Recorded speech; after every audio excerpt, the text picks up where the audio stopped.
राम राम राम राम राम राम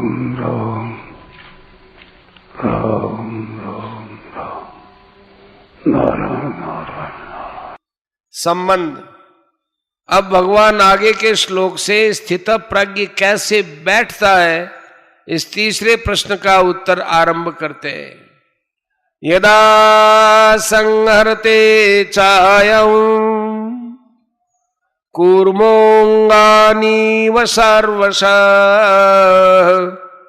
इन्द्रियाणीन्द्रियार्थेभ्यस्तस्य प्रज्ञा प्रतिष्ठिता। जिस तरह कछुआ अपने अंगों को सब ओर से समेट लेता है, ऐसे ही जिस काल में यह कर्मयोगी इंद्रियों के विषयों से इंद्रियों को सब प्रकार से हटा लेता है, तब उसकी बुद्धि स्थिर हो जाती है। यदा संहरते चायं कूर्मोऽङ्गानीव सर्वशः इंद्रियाणि इंद्रियार्थेभ्यस्तस्य प्रज्ञा प्रतिष्ठिता। व्याख्या। यहां कछुए का दृष्टांत देने का तात्पर्य है कि जैसे कछुआ चलता है तो उसके 6 अंग दिखते हैं, 4 पैर, 1 पूंछ और 1 मस्तक। परंतु जब वह अपने अंगों को छिपा लेता है तब केवल उसकी पीठ दिखती है। ऐसे स्थित प्रज्ञ 5 इंद्रियां और 1 मन, इन 6 को अपने अपने विषयों में हटा लेता है। अगर उसका इंद्रियों आदि के साथ किंचन मात्र भी मानसिक संबंध बना रहता है तो वह स्थित प्रज्ञ नहीं होता। यहां संगर्ते क्रिया देने का मतलब यह हुआ कि वह स्थित प्रज्ञ विषयों से इंद्रियों का उपसंहार कर लेता है, अर्थात वह मन से भी विषयों का चिंतन नहीं करता। इस श्लोक में यदा पद तो दिया है पर तदा पद नहीं दिया।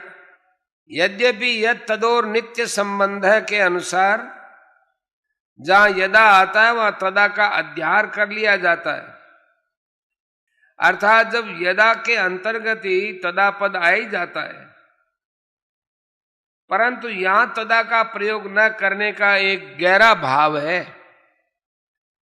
कि इंद्रियों के अपने अपने विषयों से सर्वथा हटा लेने से स्वतः सिद्ध तत्व का जो अनुभव होता है वो काल के अधीन, काल की सीमा में नहीं है।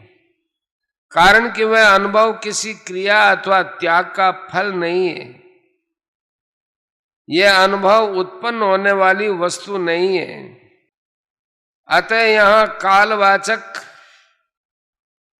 तदापद देने की जरूरत नहीं है। इसकी जरूरत तो वहां होती है जहां कोई वस्तु किसी वस्तु के अधीन होती है।